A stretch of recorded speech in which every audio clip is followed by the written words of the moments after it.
segmen kisah seram.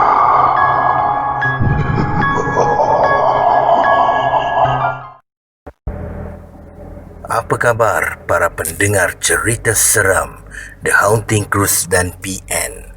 Pada malam ini, Brother Fai akan kongsikan kepada anda kisah yang datangnya daripada Iskandar Zulfakar. Tetapi ini adalah perkongsian daripada orang lain dan diolah semula oleh Iskandar Zulfakar. Kisah yang bertajuk Bahana Korek Busut Anai-Anai. Beberapa hari lepas, saya dihubungi oleh seorang pemuda dari Muar, Johor. Tujuan beliau menghubungi saya sebenarnya adalah untuk berkongsi satu kisah yang dialami keluarganya dulu. Sebelum menulis, saya ingin berterima kasih kepada beliau kerana sudi telefon saya dan berkongsi kisah beliau dengan saya. Beliau turut memberi keizinan kepada saya untuk berkongsi kisah tersebut dengan anda semua, tetapi dengan syarat nama beliau serta identiti keluarga beliau tidak didedahkan. Jadi, sepanjang penceritaan, saya hanya menggunakan nama gelaran saja. Maksudnya, bukan nama sebenar mereka. Okey, cerita ni sebenarnya berlaku dah lama dah, ketika beliau masih kanak-kanak lagi.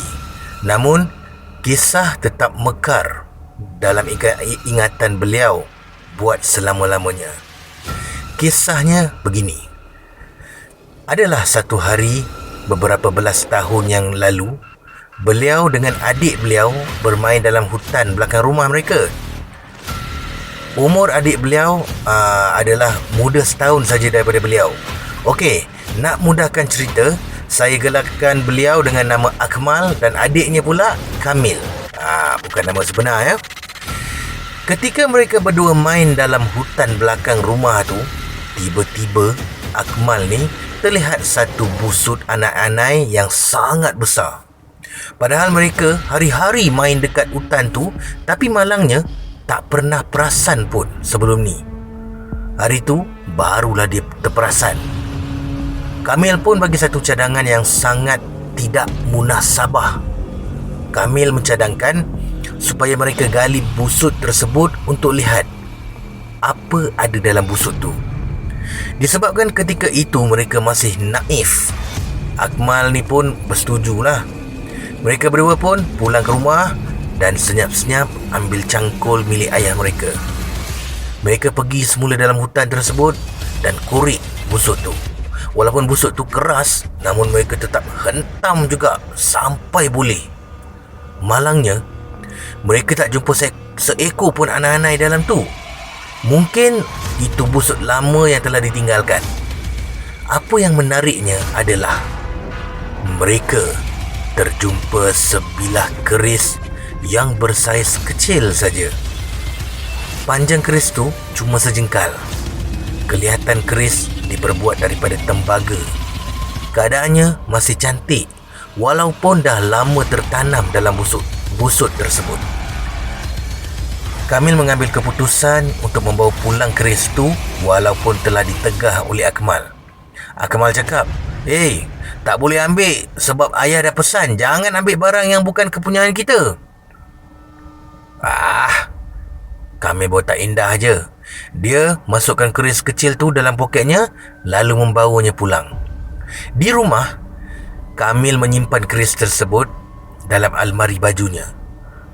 Lepas tu Kamil tidur sebilik dengan Akmal pula tu. Malam tu, mimpi ngeri mereka berdua bermula. Mereka diganggu sepanjang malam. Baru je nak tidur, masing-masing terdengar dentuman kuat atas bumbung macam orang baling mercut. Ini menyebabkan mereka asyik terjaga dan tidak boleh tidur.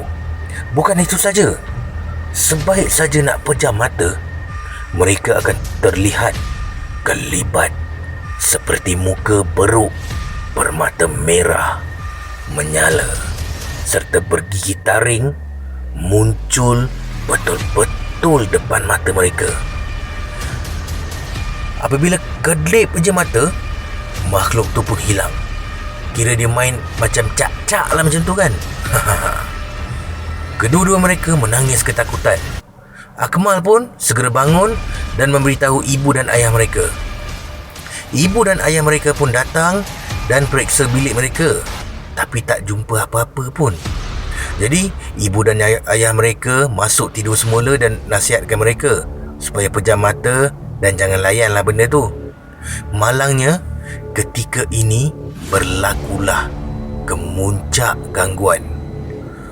Baru je mereka nak tutup mata, tiba-tiba mereka ternampak kelibat macam gorila bermata merah dan bergigi taring panjang sedang merangkak secara terbalik di atas siling rumah. Kedua-dua mereka menjerit sekuat hati. Ayah mereka datang balik ke bilik mereka. Kali ini ayah mereka pun nampak sekali benda tu. Dengan pantas, ayah mereka menarik mereka berdua keluar dari bilik. Ayah mereka pun pergi panggil ustaz di kampung. Ustaz tersebut datang membaca ruqyah dan manzil serta menabur garam di keseluruhan kawasan rumah mereka. Ustaz tersebut juga meminta barang yang Kamil ambil petang tadi. Kamil pun terketa-keta, takut. Lalu pergi ambil keris kecil yang dia simpan dalam almari itu. Diberinya keris kecil tersebut kepada ustaz tu. Ustaz tu pun letakkan keris kecil atas tanah, lalu membaca ruqyah, lalu meniup ke arah keris tu. Anehnya, keris tu tiba-tiba saja terbakar dengan marak dan terus jadi abu. Pelik betul. Tak pernah barang tembaga terbakar jadi abu tau. Ustaz tersebut cakap sebenarnya ada orang simpan hantu raya dalam keris tu. Kemudian orang tu tanam keris tersebut dalam busut yang mereka korek petang tadi. Nasib baik Kamil tak terlafaz akad. Kalau saja dia terlafaz akad, benda dalam keris tu akan menjadi miliknya. Na'udzubillah min zalik. Alhamdulillah, selepas tu tidak ada lagi kejadian misteri berlaku. Cumanya kedua-dua mereka demam panas selama seminggu akibat ketakutan yang teramat sangat. Brother tu cakap itulah pengalaman yang paling menakutkan dalam hidupnya. Sampai hari ini dia tak boleh lupa wajah makhluk yang merangkak atas siling biliknya itu. Semoga cerita ini menjadi pengajaran buat kita semua. Jangan sesekali kutip benda yang kita jumpa yang bukan kepunyaan kita. Sekian. Anda nak cerita seram lagi tak? Sebenarnya Brother Fai tak berapa sihat ni. Sakit tekak. Tapi oleh kerana Brother Fai sayangkan anda semua, Brother Fai belanja lagi satu kisah seram. Dan kisah seram ini adalah daripada Iskandar Zulfakar. Kisah yang bertajuk Kelibat Budak Tidak Berwajah. Di sini beliau mengatakan, malam ini saya nak kongsikan kepada anda kisah salah seorang rakan saya. Nama beliau adalah Amirul Amin. Amirul Amin ni adalah rakan saya sejak di maktab dahulu. Beliau juga merupakan jiran saya di asrama maktab dulu. Masuk air jugalah dulu-dulu kan. Dia selalu datang ke bilik saya dan buat bising sampailah kena maki dengan warden. Tapi sejak dia dah kahwin ni, dia dah matang sepenuhnya.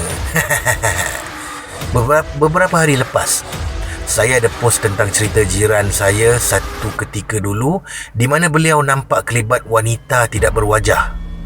Setelah membaca kisah tu, Amin pun teringat akan suatu kisah yang melibatkan makhluk tidak berwajah juga yang berlaku di sekolahnya dulu.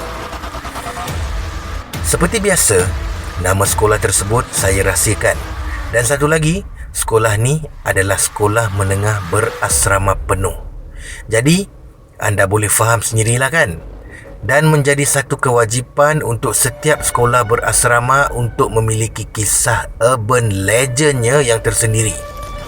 Apa yang menariknya, dalam kisah yang Amin ceritakan ni, bukan budak-budak sekolah yang kena ganggu dengan hantu. Hantu yang tak berwajah tu. Tapi, pengetua sekolah sendiri yang diganggu hantu tersebut. Bukan kaling-kaling ni sebab terus ganggu pengetua. Sebelum kejadian tu, ramai dah murid-murid sekolah ni yang mengadu menerima gangguan mistik. Ada yang ditindih ketika tidur, ada yang dikejut rakan ketika tengah malam untuk teman ke tandas, dan apabila sampai tandas, tak ada sesiapa pun yang kejut dia sebenarnya. Kelibat seperti budak main cak-cak pula dah jadi benda biasa di sekolah ni. Namun, tiada seorang pun murid yang mengadu ternampak makhluk menyerupai manusia tetapi tidak berwajah. Sebab itulah saya cakap hantu ni memang jahat lah. Dia tak ganggu budak sekolah. Target dia cuma pengetua je. Kejadian yang berlaku tu macam ni. Pada satu petang, ketika itu dah hampir senja sebenarnya. Dalam pukul 6.45 lah macam tu. Waktu ni waktu riadah lah. Kalau waktu riadah ni, semua murid tidak dibenarkan berada di dalam dom. Semua murid diwajibkan berada di padang untuk bermain rugby ke, main bola ke, jogging ke, ataupun buat ajalah apa yang kau nak. Bukan masalah dia lah. Yang penting kena berada di padang dan tak boleh berada di tempat lain. Kebetulan hari tu Puan Pengetua datang. Sajalah dia datang sekolah untuk buat spot check, bagi memastikan tiada murid yang tidak berada di padang. Oh ya, pengetua sekolah tersebut pada waktu tu perempuan ya. Perempuan pula, maaf ya. Puan Pengetua pun membuat rondaan di seluruh kawasan sekolah bagi memastikan tiada murid yang ponteng. Tempat pertama yang diterjah adalah bilik seni sekolah. Hal ini demikian kerana bilik seni sekolah ni terletak di bangunan paling belakang sekolah tu. Budak-budak selalu ponteng dan melepak kat situ lah. Di hadapan bilik seni tu terdapat sebuah bangku batu. Perhatian Puan Pengetua tertumpu ke arah bangku batu tu sekarang ni lah. Di atas bangku tu duduk seorang budak perempuan tidak berhijab dan rambutnya panjang menutupi wajah. Budak tu duduk sambil menundukkan wajahnya. Puan Pengetua pun pantas berjalan menuju ke arah budak tu. Dia nak marah lah. Yalah sebab budak tu ponteng. Kan semua murid kena berada di atas padang ketika ni.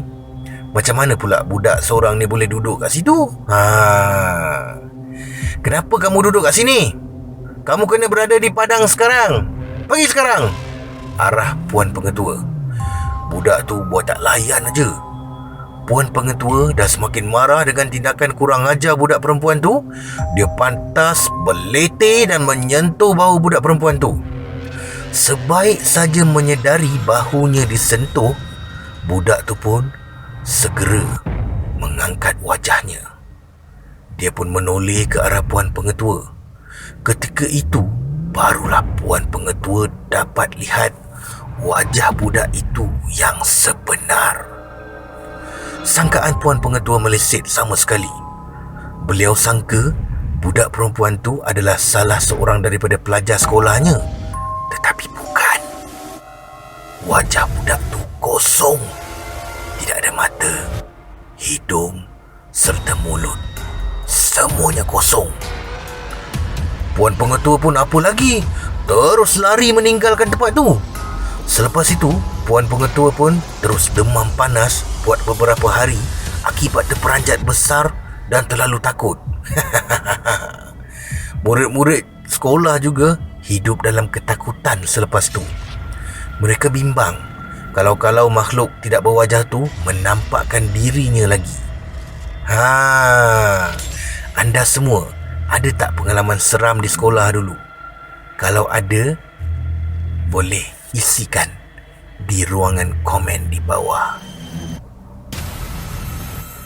Terima kasih. Bye-bye.